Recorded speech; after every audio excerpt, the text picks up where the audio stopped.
오늘은 용서하면서 살아가야 할 이유에 대해서 여러분들과 함께 하나님 말씀 주기도문 8번째 시간으로 하나님 말씀을 듣기 원합니다. 사람들은 다 행복을 추구하면서 살아가죠. 그런데 이 사람들을 진짜 행복하게 해주는 것은 관계입니다. 그리고 사람들을 고통스럽게 하는 것도 관계라고 할 수 있습니다. 아무리 돈이 많아도요, 그리고 또 아무리 높은 자리 훌륭한 명성을 가지고 있는 사람이라 할지라도 깨진 관계 속에서 살아가면 그 삶은 마치 지옥과도 같이 느껴집니다. 반면에 남들이 인정해주지 않는 가난하고 천한 삶들을 산다 할지라도 정말 그 사람이 아름다운 관계 속에서 다른 사람의 사랑을 받고 살아간다고 한다면 그 사람은 천국을 사는 사람이다 라고도 말할 수 있습니다. 그래서 우리 인간은요, 관계 속에서 기쁨을 누리는 존재다라고 말을 해도 과언이 아닙니다. 그런데 문제는 이런 관계가 좋은 관계를 유지한다는 게 우리가 말처럼 생각하는 것처럼 쉽지가 않다라고 하는 거죠. 특별히 저의 경우 저는 30년 이상 목회를 했습니다. 그래서 수많은 사람을 만나고 헤어졌지만 지금도 인간관계에 있어서는 자신이 없습니다. 목회하면서 참 많은 일들을 겪었는데 어떤 경우는 정말 제가 마음을 다하고 정성을 다하고 그를 위해 기도해주고 성심성의껏 도와주고 잘해줬지만 아무것도 아닌 거 가지고 저를 오해하고 또 미워하고 상처를 주고 일방적으로 관계를 끊어버리는 사람이 있는가 하면 제가 정말 큰 실수를 저질렀음에도 불구하고 목사님, 실수 없는 사람이 어디 있어요? 괜찮아요. 허허허 웃으면서 저를 여전히 좋아해 주는 분들도 많이 계세요. 아마 여기 앉아 계신 여러분들은 다 그런 쪽인 것 같습니다. 그래서 오늘 이렇게 말씀도 듣고 목회자로 기도도 해주고 있는 것 같아요. 근데 이런 외부적인 요인 말고도 또 제 안에도 사실 굉장한 갈등과 또 이렇게 싸움이 있습니다. 이게 뭐냐면 이 목회자는 사실 모든 성도들을 다 사랑하고 또 그들을 포용해주고 또 그들을 기다려주고 해야 되는데 이게 저도 사람이다 보니까 가끔씩 저를 비난하는 얘기를 듣는다던가 또 누군가에게 배신을 당하면 이게 미움이 제 안에서 싹이 트고 또 그런 사람을 보고 싶지 않은 마음도 생기는 거예요. 근데 여러분, 만약에 목사가 그런 마음을 가지고 목회를 한다고 하면 이거 참 큰 문제입니다. 그러다 보니까 그거 아무한테도 얘기 못하고 혼자 하나님 앞에 가가지고 가슴앓이를 하면서 하나님, 제가 그 사람을 사랑해야 되는데 어떻게 해야 됩니까? 하면서 갈등을 겪고 제 가슴을 쥐어짜는 일들이 개인적으로 많이 있기 때문에 그렇습니다. 특별히 여러분, 사람에게 있어서의 이 미움이다라고 하는 것은요, 사람이 나빠서 생기는 감정이 아닙니다. 음식을 먹지 않으면 우리가 배고파하는 것처럼 이 미움이라고 하는 감정은 누군가로부터 상처를 받으면 본능적으로 자연스럽게 생기는 감정적인 생리 현상 중에 하나입니다. 우리 인간은 본능적으로 누군가에게 상처를 받고 또 미움을 받으면 그것에 대해서 스트레스를 받게 되고 그 스트레스를 푸는 감정 중에 하나가 바로 미워하고 싫어하는 본능이라고 얘기를 하고 있습니다.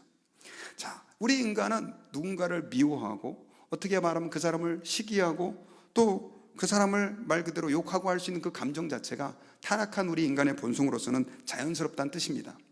그럼에도 불구하고 성경에서는 예수님께서 우리를 사랑하신다고 말씀하시면서 우리의 이런 미움의 감정을 전혀 고려하지 않으면서 이런 말씀을 우리에게 주셨습니다. 마태복음 5장 43절과 44절에 보니까 또 내 이웃을 사랑하라, 내 원수를 미워하라 하였다는 것을 너희가 들었으나 나는 너희에게 이르노니 너희 원수를 사랑하며 너희를 박해하는 자를 위하여 기도하라. 참 힘들고 어려운 말이죠. 더더군다나 우리가 기도회 때마다 혹은 예배 시간마다 고백하는 이 주기도문에서 제가 지난주에 여러분들 우리의 죄를 사해달라고 하는 기도를 우리가 하나님 앞에 드려야 된다, 이 말씀을 드렸는데 사실은 제가 지난주에 여러분들과 좀 다루지 않은 부분이 있습니다. 우리의 죄를 사해달라고 예수님께서 기도하라고 하신 그 구절에 하나의 조건이 붙어 있다는 거죠. 그게 바로 마태복음 6장 12절에 우리 같이 한번 읽어봤으면 하는 그 구절입니다. 같이 한번 시작. 우리가 우리에게 죄 지은 자를 사하여 준 것 같이 우리의 죄를 사하여 주옵시고. 자, 예수님은 우리의 죄를 사해달라고 기도하라고 우리에게 말씀하시면서 앞에다가 조건을 붙였습니다. 어떤 조건을 붙였냐면 우리가 우리에게 죄 지은 자를 사하여 준 것처럼 우리의 죄를 사해달라고 기도를 하고 있는 거예요. 저는 지난주에 여러분들과 함께 우리가 우리의 죄를 사함받는다라고 하는 것이 얼마만큼 중요하고 또 신앙생활에 있어서 가치 있는 일인지를 말씀을 드렸습니다. 죄 사함을 받는다라고 하는 것은 사실은 예수 그리스도의 십자가의 보혈의 능력 말고는 죄 사함을 받을 방법이 없습니다.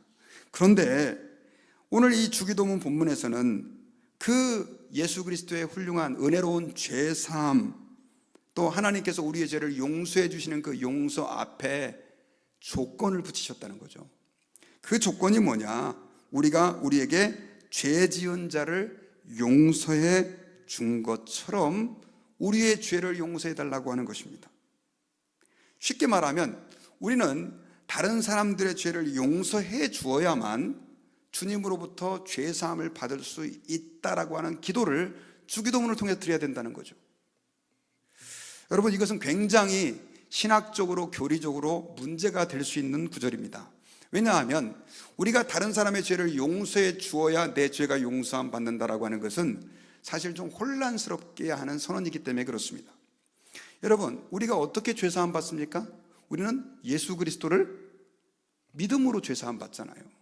우리의 행위로 죄 사함 받는 게 아니라고 했잖아요. 그런데 오늘 예수님은 너희들이 다른 사람의 죄를 용서해 주어야만, 그들의 죄를 사해 주어야만 너희들이 죄 사함 받는다라고 말을 하고 있는 거죠. 그래서 어떤 종파에서는요, 우리가 다른 사람의 죄를 용서해 줘야만 하나님이 너네 죄를 예수님의 십자가의 보혈의 피를 통해 용서해 준다는 식으로 얘기를 합니다. 이것은 좀 위험한 교리입니다.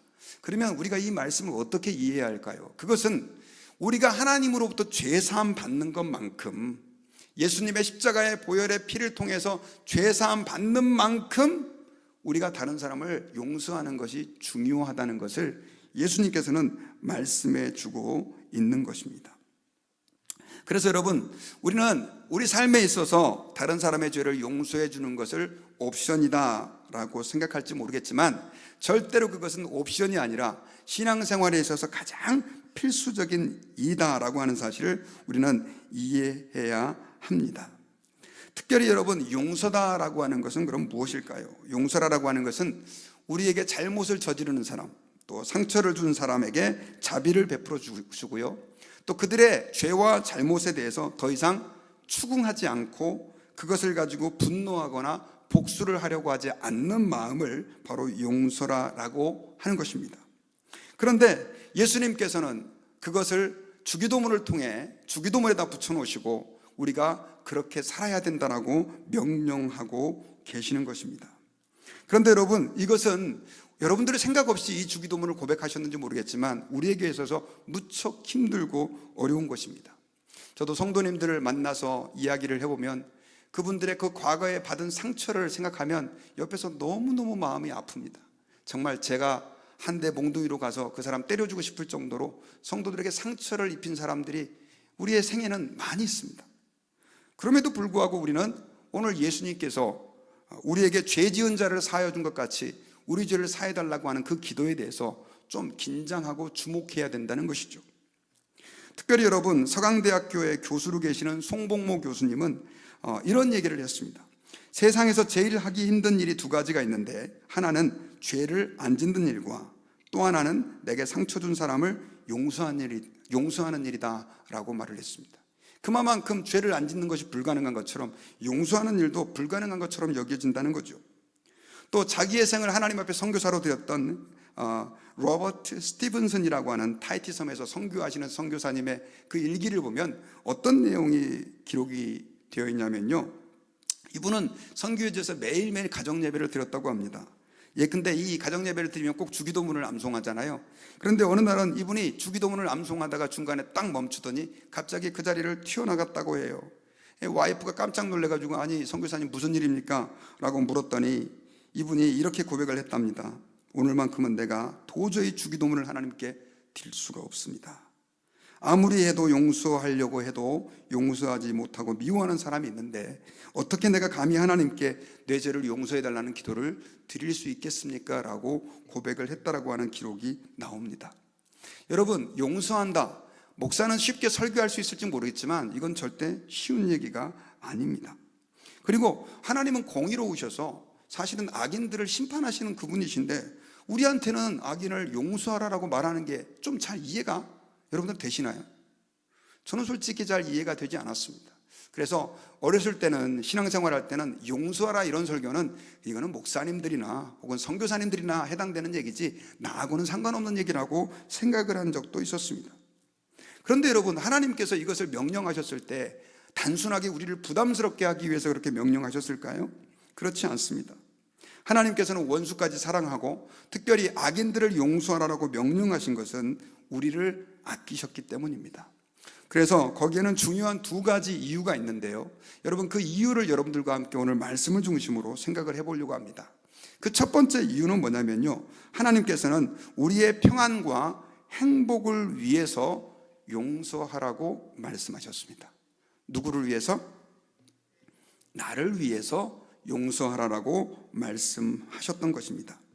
여러분, 미움을 품으면요 가장 손해보는 사람은 미움의 대상자가 아니라 바로 내 자신이다 라고 하는 사실을 우리는 잊지 말아야 합니다.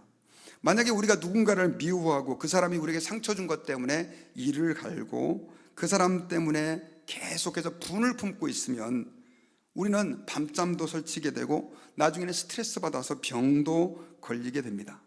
그리고 내가 능력이 있어서 힘이 있어서 그 사람에게 보복을 가한다고 칩시다. 보복을 했다고 했을 때 그 사람은 가만히 있을까요? 또 보복을 당하니까 그것이 또 우리에게 스트레스가 되게 되는 것이죠. 그러니까 결국 우리가 누군가를 용서하지 않는 것은 누구에게 제일 큰 해가 되냐면 그 상처를 준 사람이 아니라 내 자신이기 때문에 그렇습니다. 특별히 여러분, 사람이 누군가를 미워하다 보면요 판단력이 흐려서 잘못된 행동을 하게 될 때가 많습니다.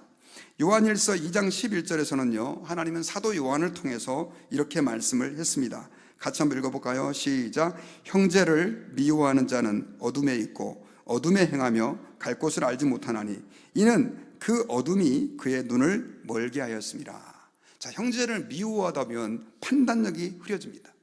그러다 보니까 남들이 생각할 때 말도 안 되는 잘못된 행동을 하게 되고 분별력이 없다 보니까 이것이 내게 해가 되는지 득이 되는지조차 구분하지 못하는 그런 잘못된 실수를 저지르게 된다라고 하는 것입니다. 대표적인 예가 바로 구약 성경에 나오는 사울 왕입니다. 사울 왕은 하나님께 선택을 받아서 이스라엘의 첫 번째 왕이 되었던 겸손한 왕이었습니다. 나름대로 정치를 잘 했습니다.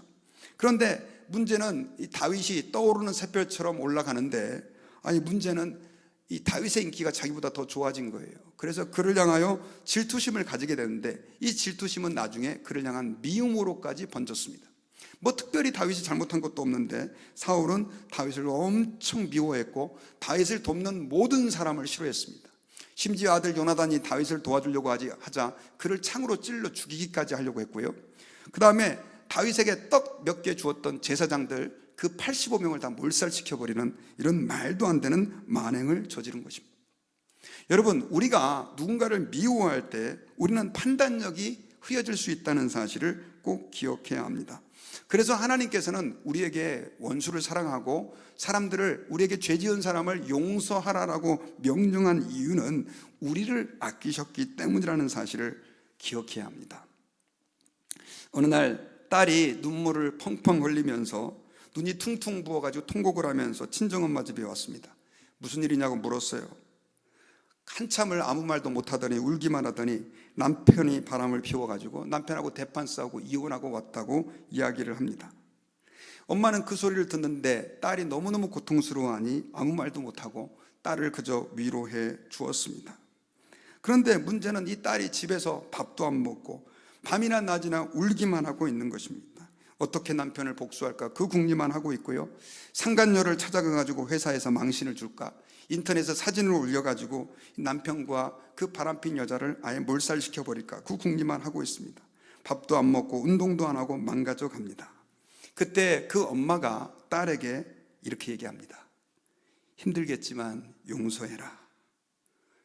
여러분, 그 용서는 사실 그 남편을 위해서 하는 얘기가 아니고 그 악을 저지른 그 상간녀를 위해서 하는 얘기가 아니라 사랑하는 딸을 위해서인 것입니다. 마찬가지입니다. 하나님 아버지 앞에서 우리가 보복의 감정을 가지고 살아갈 때, 누군가를 미워하며 그 감정 가지고 이를 갈고 있을 때, 여러분, 결국 그것이 우리에게 손해가 된다는 사실을 우리는 절대 잊지 말아야 합니다. 특별히 여러분, 이 용서한다라고 하는 말은 구약의 히브리어로 살라흐라고 하는 단어가 사용이 됐습니다.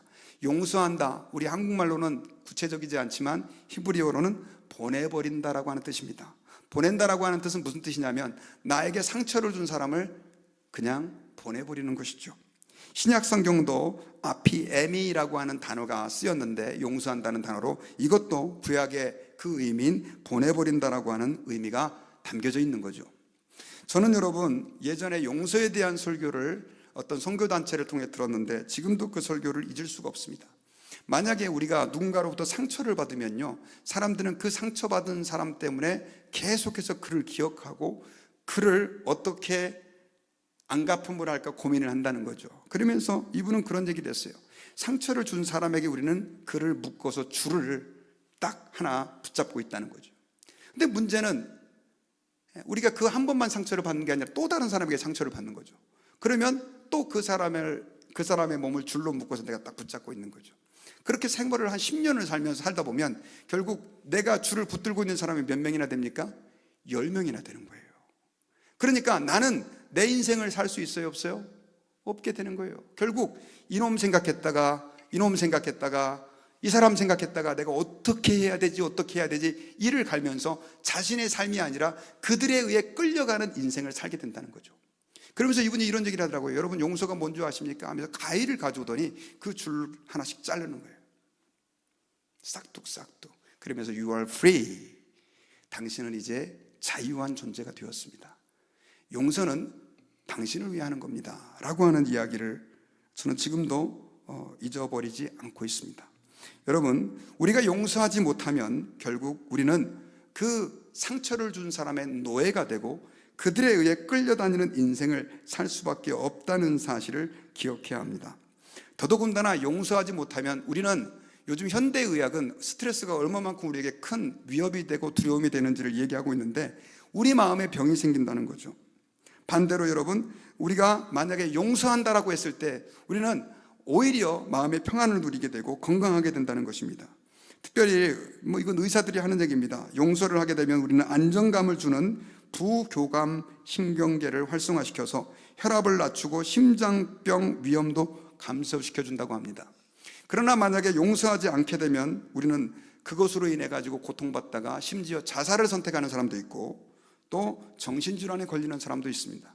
스트레스로 인해서 몸에 혈압이 올라가고 당뇨에 걸리는 사람들도 있습니다. 여러분, 모든 병의 원인이 그것만은 아니지만 결국 우리의 건강을 해친다는 거죠.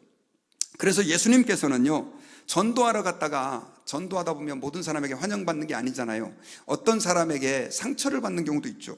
배척당할 때 예수님께서는 만약에 너희들이 받아들여지지 않으면 그 집에 발에 먼지를 털어버려라 라고 말씀하셨어요. 우리 누가복음 9장 4절을 같이 한번 읽어볼까요? 시작. 어느 집에 들어가든지 거기서 머물다가 거기서 떠나라. 5절. 누구든지 너희를 영접하지 아니하거든 그 성에서 떠날 때 너희 발에서 먼지를 털어버려 그들에게 증거를 삼으라. 발에 먼지를 떨어버리라라고 하는 것은 여러 가지 의미가 있지만 제자들의 입장에서는요, 사실 얼마나 억울하고 속상하겠습니까? 내가 일부러 여기까지 찾아와가지고 그들 구원받으라고 은혜 받으라고 했는데 우리를 감히 배척해, 성질나, 이런 마음 안 생기겠냐고요. 예수님 뭐라 그래요? 발의 먼지를 털어버려라, 잊어버려라는 거죠. 여러분, 주님은 우리에게 용서하라고 말씀하시는데 그 의도는 저와 여러분들을 사랑하셔서 염려하셔서 말씀한 것입니다. 여러분, 살면서 특별히 인생을 오래 사신 분들은 엄청난 상처와 고통이 있는 분들이 많이 있을 겁니다. 없는 사람이 있다 그러면 이상하죠. 그런데 우리 자신을 위하여 주님은 용서하라고 명령하고 계심을 기억하시고 저와 여러분들이 용서할 수 있기를 바랍니다. 두 번째로는요, 주님이 우리를 용서하라고 말씀하신 이유는 하나님이 우리를 용서하셨기 때문입니다. 하나님은 원수되었던 우리를 용서하시고 예수님의 십자가의 그 보혈의 피를 통해 구원하시고 하나님의 자녀로 삼아주셨습니다. 사실 여러분, 창세기부터 하나님께서 우리를 구원하신 과정을 보면 우리 인간은 하나님에게 너무나 못된 짓을 많이 했습니다. 하나님은 우리 인간을 사랑하셔서 하나님의 형상대로 우리를 만들어 주셨어요. 그리고 우리를 위해서 모든 것을 다 주셨는데 우리 인간은 그 하나님의 은혜에 만족하지 않고 하나님처럼 되고 싶어가지고 마귀의 유혹을 받아서 하나님처럼 되려고 하고, 그래서 하나님이 금하신 선악과를 따먹었잖아요. 창세기 3장에서 우리 인간이 선악과를 따먹은 의도는 아주 명확합니다. 하나님처럼 되고 싶었기 때문입니다. 피조물의 지위가 아니라 하나님처럼 되고 싶었기 때문에 하나님께서는 결국 우리 인간을 에덴에서 추방하셨죠. 그런데 여러분, 그런 정도면 우리 인간은 그냥 멸망당하고 그 아담의 모든 후손들은 지옥에서 형벌받는 게 너무나 당연한데도 불구하고 하나님은 이렇게 배신한 우리 인간들을 여전히 사랑하셔서 우리를 구원하시기 위해서 하나님의 독생자, 하나님 아버지와 동등 되신 예수님을 우리를 위해서 보내주셨습니다. 이게 얼마나 큰 사랑입니까? 그런데 그 인간들이 어떻게 했습니까? 그 예수님을 오히려 십자가에 못 박아 죽여버렸습니다. 이 정도쯤 되면 제가 볼 때는 인류를 다 쓸어버려도 하나님의 마음이 풀리지 않을 겁니다. 그런데도 불구하고 하나님은 예수 그리스도의 그 십자가의 죽으심을 오히려 역이용해서 죄악에 빠져서 허우적거리는 우리를 구원하여 하나님 자녀 삼기로 결정하셨다는 것입니다. 이게 얼마나 놀라운 은혜냐는 거죠. 여러분, 여러분들이 인정하실지 않을지 모르겠지만요, 하나님이 볼 때 우리 인간은 원수입니다. 그냥 싹 죽여 지옥에 던져도 직성이 풀리지 않는 인간들입니다. 여러분, 저는 제 과거만 봐도 어떤 분들은 목사니까 허우대도 멀쩡해 보이고 참 나보다 거룩하게 살았겠지라고 생각하실지 모르겠지만, 그러나 제 자신을 들여보면 완전히 죄악으로 시커먼 그런 존재라고 하는 것을 부인할 수 없습니다. 그런 저를 주님이 사랑하셔서 예수 그리스도를 믿게 해주시고 이제는 그 거룩한 하나님의 말씀을 증거할 수 있는 목회자까지 되게 해주셨다고 하는 게 지금도 저는 잘 믿어지지 않습니다. 이해가 되지 않습니다. 여러분, 하나님은 우리에게 그런 사랑을 베풀어 주셨어요. 그래서 여러분, 로마서 5장 10절에서는 하나님이 우리에게 이렇게 말씀을 했습니다. 우리 같이 한번 읽어봅시다. 시작. 곧 우리가 원수되었을 때 그의 아들의 죽으심으로 말미암아 하나님과 화목하게 되었은즉 화목하게 된 자로서는 더욱 그의 살아나심으로 말미암아 구원을 받을 것이니라. 여기서 주목해야 될 단어가 우리가 하나님과 어떤 사이요? 원수 되었을 때, 그런 우리를 주님이 사랑하셔서 독생자 예수님의 피로 우리를 구원해 주셨다는 것이죠. 여러분, 기독교 신앙이다라고 하는 것은, 복음이다라고 하는 것은 뭐냐면 원수된 우리를 하나님이 사랑하셔서 우리의 모든 죄를 조건 없이 다 용서해 주신 것인 줄을 믿으시기 바랍니다. 이게 복음이에요. 근데 문제는 우리가 그 은혜를 받아서 예수님을 믿었다고 하면서도 우리는 여전히 너무나 다른 사람을 용서할 줄 모른다는 거죠. 우리 자신을 위해서도 용서하라고 말씀하고 우리가 그 은혜를 입었음에도 불구하고 우리는 여전히 너무나 비판적이고 다른 사람을 용서할 줄 모르며 그렇게 우리 인생을 살아간다는 것입니다. 이런 우리에게 예수님께서는 오늘 우리가 함께 봉독했던 말씀을 들려주셨어요.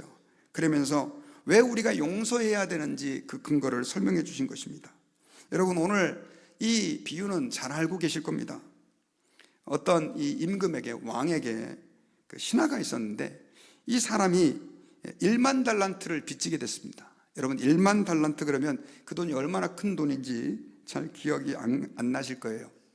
제가 이걸 갖다 현재 돈으로 계산을 해보니까 한 달란트는 금 34kg입니다. 그러면 이걸 한국 돈으로 계산을 하니까 22억이나, 그러니까 금 이 34kg면 22억이에요. 한 달란트가. 그런데 이 종이 주인에게 얼마를 빚졌다고요? 1만 달란트. 그러면 이거를 돈으로 계산을 해보니까 한국 돈으로 얼마냐면 거의 27조가 되는 돈이에요. 27조. 27조 그래도 여러분 잘 이해가 안 가죠? 혹시 미국 돈으로 계산을 해보니까 20 빌리언 달러, 그리고 2천억 달러입니다. 이게 얼만큼 큰 돈이냐면 멕시코 1년 예산의 절반이 바로 27조 원입니다. 멕시코 1년 예산이 54조 원이에요. 그러니까 국가 예산의 절반을 이 사람이 빚을 진 거예요. 어떻게 이렇게 큰 빚을 졌는지 사실은 성경에 나와 있지 않습니다. 근데 진짜 어마어마한, 자신의 능력으로는 도저히 갚을 수 없는 빚을 진 것입니다. 나중에 임금님이 불러가지고 너 왜 빚 안 갚어? 그러니까 제가 갚겠습니다. 너 계속 그렇게 갚겠다고만 했는데 너 지금 당장 안 갚으면 네 와이프 종들 다 팔아가지고 하여튼 네 재산 다 뜯어가지고 내가 가져갈 거야. 그랬을 때 그 사람이 막 울면서 싹싹싹 핍니다. 그때 그 임금의 마음속에 그 사람을 사랑하는 자비로운 마음이 생겨요. 그래가지고 그래, 내가 참 네 사정을 생각해 보니까 불쌍하다. 내가 그 1만 달란트 빚을 다 탕감해 줄게. 너 오늘부터 debt 제로, 너 빚 제로야 해준 거예요. 할렐루야 아닙니까 여러분? 그렇게 큰 돈을 완전히 다 이렇게 탕감을 받았으니. 여러분 솔직히 미국에도 그런 프로그램이 있는데 크레딧 카드 빚 있는 분들 많잖아요. 근데 이거 어느 날 갑자기 크레딧 카드 회사에서 30% 빚 깎아줍니다. 이렇게 얘기하면 그 기분 굉장히 좋습니다. 그런데 이분은 그 많은 빚이 제로가 된 거예요. 얼마나 기뻤는지 몰라요. 그런데 그렇게 해서 이제 그 빚을 탕감받고 나오는 길에 어떤 사람을 만났는데 이 사람이 자기에게 100데나리온 빚을 진 사람이에요. 여러분 100데나리온은 얼마의 돈이냐? 한 데나리온은 노동자가 하루 일해서 버는 돈입니다. 노동자의 하루 품삯이에요. 그러니까 만약에 100데나리온이면 노동자들이 100일 동안 버는 돈이니까 우리 오늘날 연봉, 1년 연봉의 3분의 1이에요. 그러니까 연봉을 5만 불만 잡아도 뭐 보통 노동자들이 5만 불은 버니까요. 5만 불의 3분의 1이면 어떻게 해요? 한 만 얼마 되는 돈이에요. 자, 국가 예산의 절반에 해당하는 1만 달란트와 만 불은 정말로 비교할 수 없는 차이입니다. 그런데 이렇게 1만 달란트를 탕감받은 사람이 그 100데나리온 빚진 사람의 멱살을 딱 잡고 이놈의 자식아 왜 빚 안 갚아? 그래가지고 목을 막 쥐고 흔들립니다. 이 사람은 또 똑같이 제가 갚겠습니다. 그러니까 결국 이 사람은요, 이 자기에게 100달란트 빚진 사람의 그 빚을 그냥 탕감해 줄 수 있잖아요. 왜냐하면 자기에게 큰 은혜를 받았으니까. 그런데 이 사람을 감옥에 가둬버려요. 근데 이걸 보고 있었던 주변 사람들이 보니까 기가 막힌 거예요. 저놈의 자식이 1만 달란트를 탕감받았다고 하는 놈이 100달란트 빚진 사람을 용서하지 못해가지고 저 사람을 감옥에 보내? 저런 나쁜 놈 해가지고 임금한테 고발을 했어요. 그랬더니 임금님이 그 사람을 부릅니다.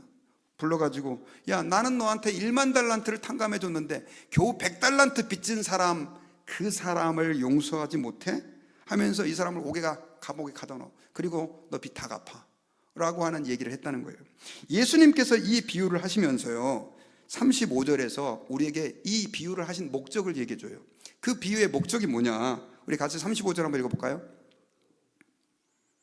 35절 시작. 너희가 각각 마음으로 형제를 용서하지 아니하면 너희 하늘 아버지께서도 너희에게 이와 같이 하시리라. 여러분 본문에서 1만 달란트 빚을 용서받는 사람은 뭐냐? 죄사함 받은 사람이에요. 우리는 여러분 내가 1만 달란트가 아니라 더 큰 돈으로도 용서받을 수 없는 그 용서를 우리 하나님을 통해 받았습니다. 하나님의 아들 예수님이 우리 죄를 위해서 십자가에서 죽으심으로 인해 가지고 우리가 그렇게 죄사함 받았다는 거예요. 여러분 믿으시면 한번 아멘 해봅시다. 안 믿어지시는 분은 끝나고 저를 좀 만나고 가세요. 이거 믿어져야 돼요. 이 교회에서 이거 안 믿어지면 골치 아파요. 진짜예요. 여러분 예수님이 여러분들의 죄값을 위해서 십자가에서 죽으신 것을 믿으십니까? 아멘이죠. 이게 1만 달란트 탕감받은 것보다 더 큰 사건인 것을 믿으시면 아멘. 네, 아멘이네요. 아멘이죠. 1만 달란트가 아니라 100만 달란트로도 우리 죄값은 용서받을 수 없어요. 그런데 우리가 우리에게 죄 지은 그 사람을 용서해 주지 않는다고 할 때 하나님이 볼 때 얼마나 기가 막히겠냐는 거죠.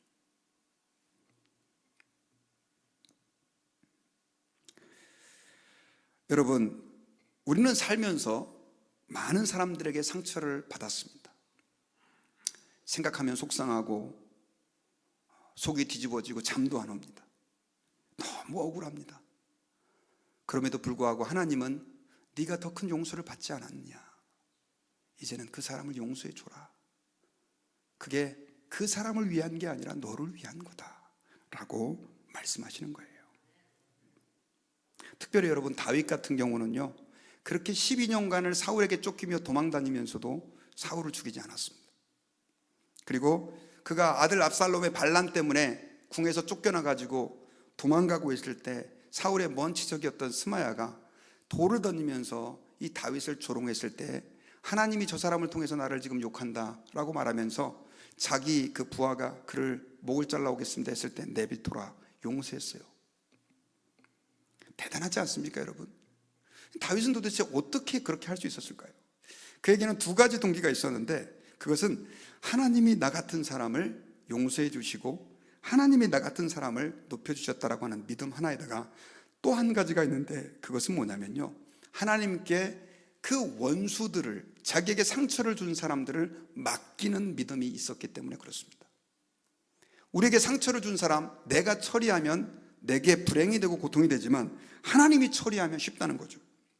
특별히 여러분, 시편 37편은요 제가 지난주에 시편을 읽다가 너무 많이 은혜를 받았는데 37편 7절부터 10절까지의 내용에 보면 다윗이 악한 사람들에 대해서 어떤 마음을 품었는지를 고백하고 있습니다. 우리 7절부터 같이 한번 읽어봅시다. 시작. 여호와 앞에 잠잠하고 참고 기다리라. 자기 길이 형통하며 악한 꾀를 이루는 자 때문에 불평하지 말지어다. 8절. 분을 그치고 노를 버리며 불평하지 말라. 오히려 악을 만들 뿐이라. 10절. 잠시 후에는 악인이 없어지리니 내가 그곳을 자세히 살필지라도 없으리로다. 잠시 후면 악인이 없어져요. 하나님이 그 악인을 심판하신다는 뜻입니다.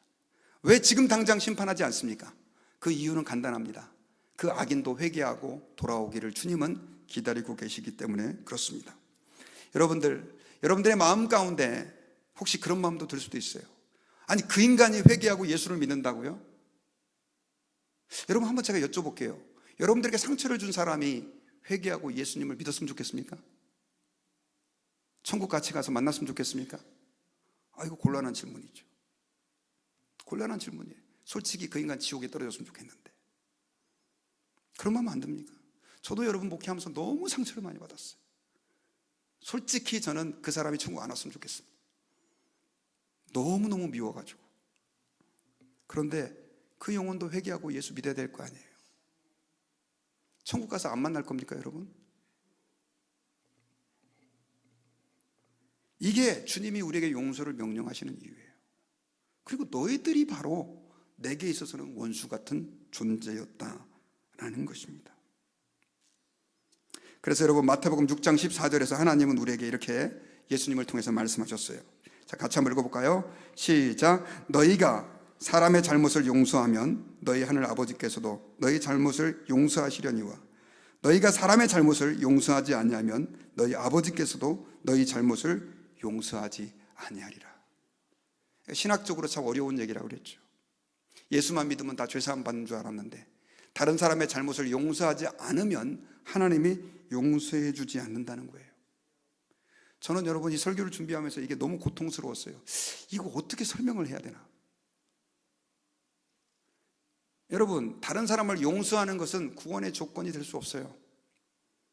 이거 어떻게 받아들여야 됩니까?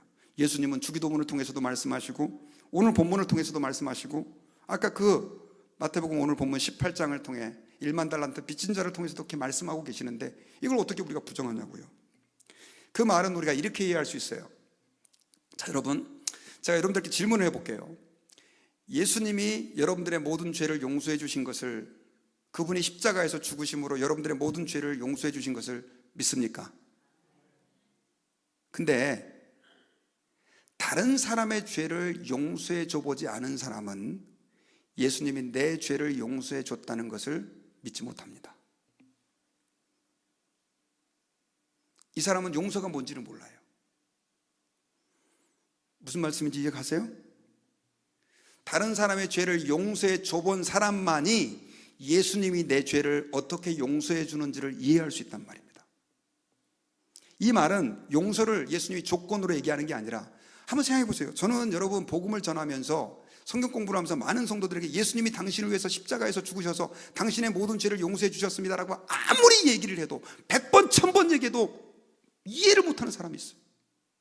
용서라는 개념을 본인이 해본지 않았으니까. 여러분, 죄인을 용서해 줘 보십시오. 그러면 주님이 내 죄를 용서해 준다는 것이 어떤 의미인지 우리는 제대로 이해할 수 있게 됩니다. 그리고 예수님이 나의 죄를 용서해 주셨다는 것에 대한 감격을 그때에서야 발견할 수 있습니다.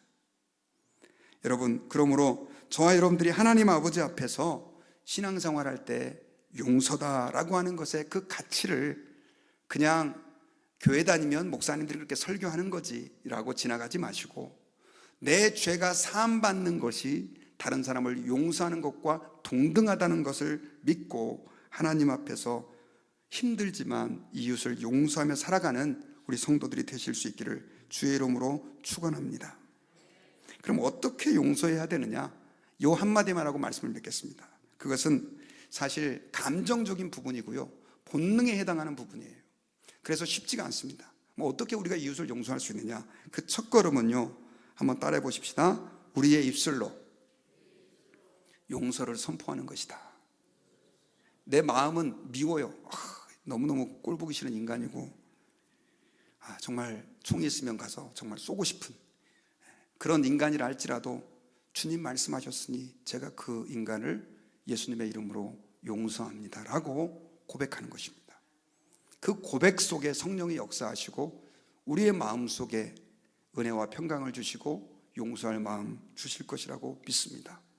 저는 말씀의 결론을 맺겠습니다. 이사야 43장 25절에서요, 하나님은 자신을 이렇게 소개하십니다. 나 곧 나는 나를 위하여 내 허물을 도말하는 자니 내 죄를 기억하지 아니하리라. 하나님은 우리의 허물을 도말하시는 분이에요. 도말한다라고 하는 뜻은 칠해서 없애버린다는 뜻이에요. 벽이 지저분하고 애들이 낙서가 돼 있다 할지라도 페인트를 가지고 칠해버리면 언제 그 낙서가 있었느냐 싶을 정도로 깨끗해집니다. 주님이 우리 죄를 그렇게 도말하시고 우리의 죄를 기억하지 않으시는 분이라고 말씀하십니다. 그리고 그분이 이제는 우리의 그 모든 죄를 용서하신 것처럼, 예수님의 십자가의 보혈을 통해 구원하신 것처럼 다른 사람들의 그 죄를 용서하라고 말씀하고 있습니다. 그 용서는 묵인이 아닙니다. 도피가 아니고요, 하나님 앞에서 내가 사는 길이고 하나님 앞에서 나의 인생이 회복되는 길임을 여러분들 기억하시고 하나님 앞에 용서를 결단하고 용서의 삶을 시작하는 은혜가 있기를 주의 이름으로 축원드립니다. 기도하겠습니다.